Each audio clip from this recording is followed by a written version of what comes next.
Bonjour et bienvenue à tous. Nous savons tous que le temps fait des ravages et il n'épargne personne, même les morts qui subissent en plus une fois sous terre le processus inéluctable de la décomposition. Enfin, pas pour tous. Il se trouve que certains corps défient les lois de la science en résistant au temps. Ils arrivent alors à se conserver dans un parfait état, déroutant les scientifiques. Qu'ils aient été découverts au sommet de montagnes ou dans une tourbière, ces personnes ont ressurgi quasi intactes pour le plus gros bonheur des archéologues. Voici donc 6 personnes que le temps a remarquablement bien conservées. N'hésitez pas à liker la vidéo si elle vous plaît et si vous êtes nouveau sur la chaîne, n'oubliez pas de vous abonner et d'activer la notification pour ne rater aucune de nos prochaines vidéos. On commence.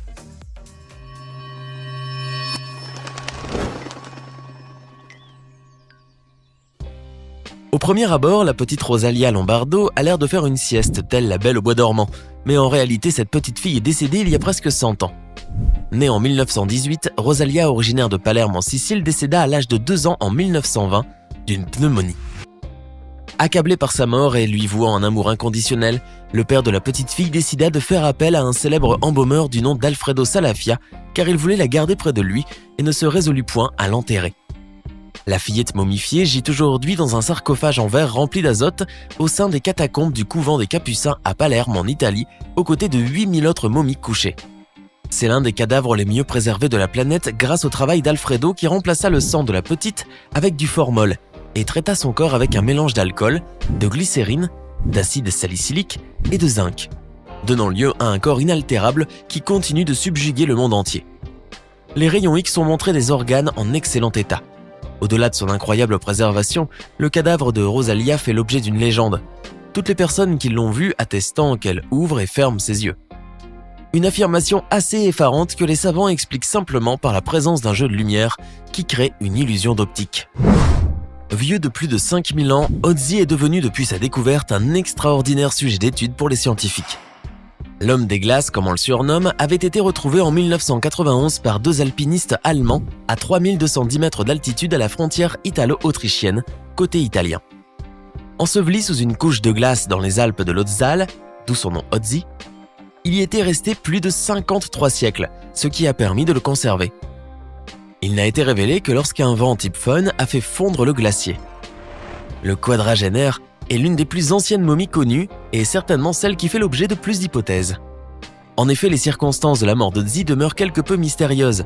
Après des analyses poussées et plusieurs autopsies, les scientifiques ont fini par découvrir qu'il est certainement mort assassiné.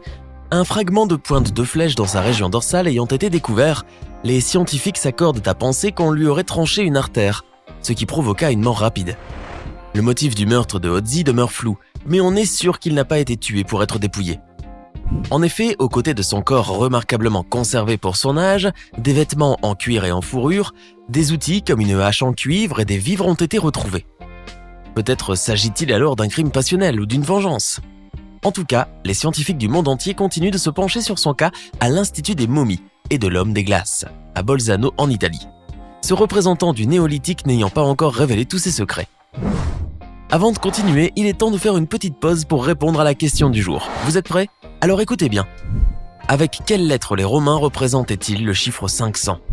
Est-ce option A, le D, option B, M, ou encore option C, le L ? Réfléchissez bien et dites-moi ce que vous pensez être la bonne réponse dans les commentaires. Réponse tout à l'heure en fin de vidéo. Reprenons. Au milieu du siècle dernier, certains archéologues ont découvert plusieurs momies dans une tourbière au Danemark étonnamment bien conservées malgré leur âge. Toutefois, c'est l'une d'elles qui a particulièrement retenu leur attention. Il s'agissait de la momie qu'on a appelée l'homme de Grobola. Certes, il est incroyable que ses traits du visage aient été si bien préservés, mais plus impressionnant encore, il avait encore des cheveux sur sa tête et des ongles sur ses mains. Une datation au radiocarbone réalisée par des experts sur les restes de son foie toujours intact a permis d'établir qu'il a vécu il y a plus de 2000 ans et est décédé à un peu moins de 30 ans. La cause de sa mort serait une coupure profonde au cou, probablement à la suite d'un sacrifice rituel aux dieux. Il a donc subi une mort violente. Aujourd'hui, l'homme qui nous vient de l'âge de fer demeure en parfait état et est exposé au musée de la ville danoise d'Aarhus. Comme vous l'avez sans doute étudié en sciences, tous les corps qui gisent sous terre se décomposent, jusqu'à ce qu'il n'y ait plus que les os qui restent. Or, certains cadavres semblent déroger à ce processus et font preuve d'un état de conservation déroutant. C'est le cas, par exemple, du corps imputrescible du lama Itigilov. Né en 1852, Dashidorzo Itigilov a été le 12e Pandito Khambo Lama, responsable du bouddhisme en Russie de 1911 à 1927. Connu pour son amour des plantes, son sérieux et son aide apportée à l'armée, le lama Itigilov deviendra encore plus célèbre après son décès que de son vivant. En effet, en 1927, alors âgé de 75 ans et sentant son heure approcher, le chef spirituel démissionna de ses fonctions pour préparer son départ dans l'au-delà. Il réunit tous ses disciples pour leur faire part de son plan de départ, leur promettant qu'il allait revenir. « Venez et observez mon corps dans 30 ans. Et dans 75 ans, sortez-le de terre », avait-il alors déclaré. Il a ensuite pris la position de lotus et a commencé sa méditation. Son corps s'est ensuite figé dans cette posture et a été enterré comme tel dans une boîte en cèdre conformément à ses instructions. 30 ans après son décès, le corps du bouddhiste le plus célèbre de Russie sera exhumé pour la première fois comme il avait demandé et, à la surprise de tous, la dépouille de ce dernier était parfaitement intacte et il était toujours assis dans la position du lotus. Cette merveilleuse découverte ne fut cependant pas partagée au monde entier. Le pouvoir soviétique étant encore d'actualité à l'époque, l'emplacement du corps d'Itigilov fut même gardé secrète afin de le protéger. Par la suite, le chef spirituel sera examiné une seconde fois en 1973, puis remis sous terre. Ce n'est qu'en 2002 que le corps de Dashidorzo Itigilov a été transféré au monastère bouddhiste d'Atsan Divolguinsk et dévoilé publiquement pour la première fois 75 ans après sa mort en 1927. L'état de conservation fascinante de son corps a déconcerté les scientifiques et a fait l'objet de diverses théories. Beaucoup de croyants pensent même que le lama Itigilov n'est pas réellement mort en 1927, mais qu'il a juste plongé dans une méditation profonde. Ces adeptes affluent même du monde entier afin de venir voir de leurs propres yeux ce corps qui a défié la nature et qui semble avoir l'air d'un cadavre de seulement 36 heures, puisqu'il a conservé ses muscles, des tissus mous et sa peau. Les fidèles sont ainsi convaincus que le lama Itigilov a tenu sa promesse et qu'il est revenu, lui qui avait réussi à se mettre dans un état d'anabiose, suspendant son activité vitale. Il est à ce jour conservé dans un cube de verre installé dans un temple construit spécialement pour lui. Découvert en 1995 suite à l'éruption du volcan Samkaya qui fit fondre le glacier Ampato, le cadavre de Juanita est considéré comme la plus belle momie Inca congelée retrouvée à ce jour. Malheureusement, son sort à elle n'a pas été aussi beau. Décédée il y a plus de 500 ans, la jeune fille Inca n'avait que 13 ou 14 ans quand elle fut sacrifiée afin d'apaiser la fureur du volcan et de demander aux montagnes de bonnes récoltes. Elle a ainsi servi d'offrande humaine et devait par conséquent sans doute être très belle, puisque seuls les enfants beaux et en bonne santé étaient sacrifiés. C'est après avoir gravi la montagne à 6000 mètres d'altitude accompagnée de sa famille qu'elle se rendit sur le lieu de sacrifice où elle arriva sans doute épuisée et pétrifiée par le froid pour ensuite y être sacrifiée par un violent coup sur la tête.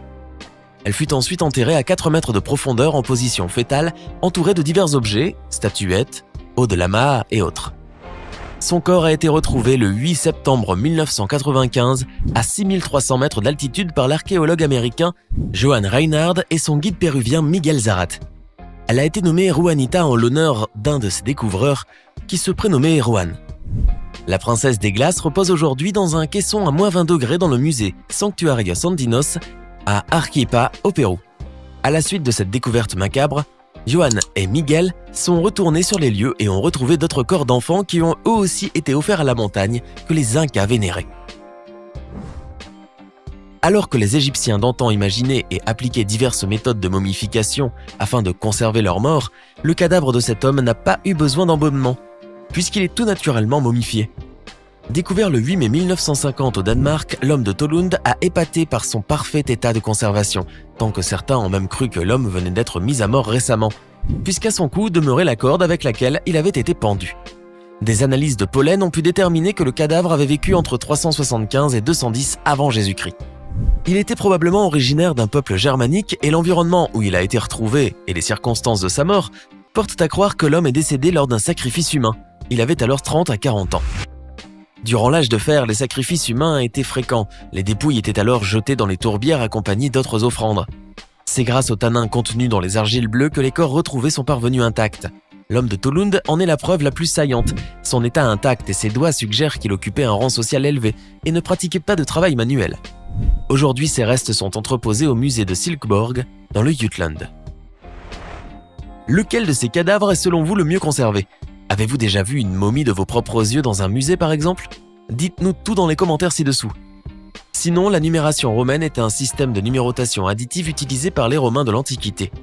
Les chiffres romains sont représentés à l'aide de symboles combinés entre eux, notamment par les signes I, V, X, L, C, D et M, représentant respectivement les nombres 1, 5, 10, 50, 100, 500 et 1000. La réponse D était donc la bonne réponse. J'espère que vous avez été nombreux à trouver. Si la vidéo vous a plu, n'oubliez pas de mettre un pouce bleu, de vous abonner et de la partager avec vos amis. À demain même heure, même chaîne, pour une nouvelle vidéo.